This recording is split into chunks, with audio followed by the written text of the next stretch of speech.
Hello বন্ধুরা, তোমরা সবাই কেমন আছো?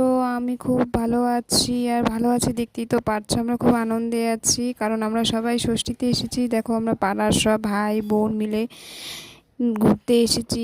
আর আমাদের ঘোরার জায়গা মানেই হচ্ছে আমাদের নদীর পাড়। দেখো, এখানে নদীর পাড়ে আমরা এসেছি সবাই মিলে আড্ডা দিতে। বেশি না, আমাদের বাড়ির পিছনেই একটি খুব সুন্দর নদী আছে, যেখানে আমাদের ছোটোবেলার অনেক স্মৃতি জড়িয়ে আছে। আমরা এখানে ছোটোবেলায় অনেক খেলতাম, এখানে আমাদের ছোট থেকে বড় হয়ে ওঠা। এই নদীতে আমাদের মিশে আছে অনেক স্মৃতি।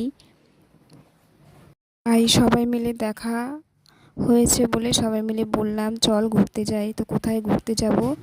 তাই সবাই মিলে প্ল্যান করলাম যে চল, আমাদের তো ঘোরার জায়গা একটাই, আমাদের নদীর পাড়। তো সেখানে আমরা আসলাম। দেখো, এখানে আমার বোনটা সুন্দর নাচছে।